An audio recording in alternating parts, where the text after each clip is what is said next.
Le 17 avril dernier, le président polonais Andrzej Duda s'est entretenu avec Donald Trump dans la Trump Tower, à New York. Ils ont notamment discuté de la proposition de Duda, selon laquelle les pays membres de l'OTAN devraient consacrer 3% de leur produit intérieur brut à la défense. Moins de la moitié des 33 États membres de l'OTAN consacrent à la défense les 2% de leur PIB actuellement requis. Mais l'invasion de l'Ukraine par la Russie a entraîné une prise de conscience pour de nombreux dirigeants européens, qui se rendent désormais compte de la nécessité d'augmenter leurs dépenses dans ce domaine.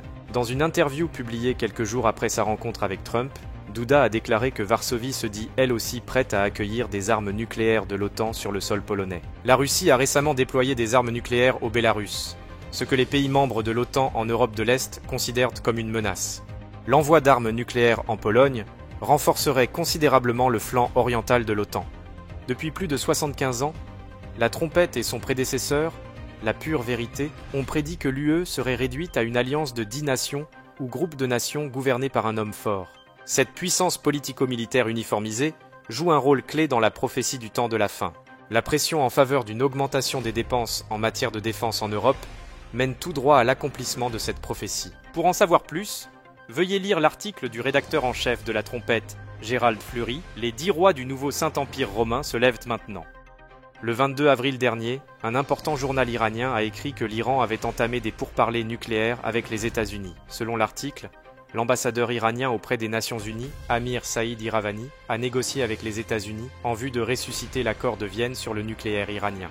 Cette nouvelle intervient après une frappe israélienne menée le 19 avril sur les défenses anti-aériennes de l'Iran. Il est possible que ces défenses protégèrent des installations nucléaires situées à proximité. De nombreux membres de la communauté internationale craignent qu'une guerre totale n'éclate entre Israël et l'Iran, et ce dernier semble jouer sur ces craintes afin de relancer les pourparlers nucléaires. Les États-Unis et l'Iran auraient conclu un accord informel quelques mois avant le massacre du 7 octobre 2023. Un nouvel accord sur le nucléaire n'empêcherait pas l'Iran de fabriquer des armes nucléaires. Un tel accord permettrait plutôt d'alléger les sanctions de plusieurs milliards de dollars, et l'Iran en profiterait alors probablement pour subventionner ses mandataires terroristes. Pour en savoir plus quant à la raison pour laquelle le programme nucléaire iranien revêt de l'importance aujourd'hui, veuillez lire « Expliquer » le nouvel accord sur le nucléaire iranien.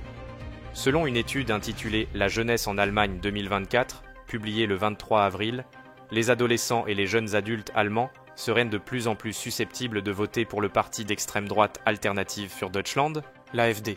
Les moins de 30 ans sont de plus en plus mécontents de leur situation sociale et économique, les poussant ainsi vers l'extrême droite. L'étude a été menée auprès de 2000 personnes âgées de 14 à 29 ans. Elle a révélé qu'environ 22% des sondés voteraient pour l'AfD dès maintenant s'ils avaient le choix. Ce chiffre est presque 2,5 fois plus élevé qu'il y a 2 ans. L'étude révèle que les jeunes sont particulièrement préoccupés par l'inflation, le coût élevé des logements, la pauvreté des personnes âgées, la division sociale et la hausse de l'immigration. L'AfD est principalement connue pour sa ligne dure en matière d'immigration. En Allemagne, les jeunes générations en ont assez du gouvernement actuel, ce qui les pousse vers des partis alternatifs, tels que l'AfD. Elles réclament la mise en œuvre de nouvelles politiques par un dirigeant fort. Une transformation massive de la politique allemande se profile à l'horizon. Pour en savoir plus, veuillez lire notre brochure. Un dirigeant allemand fort est imminent, disponible gratuitement. Pour en savoir plus sur l'actualité mondiale et son lien avec la prophétie biblique, visitez latrompette.fr.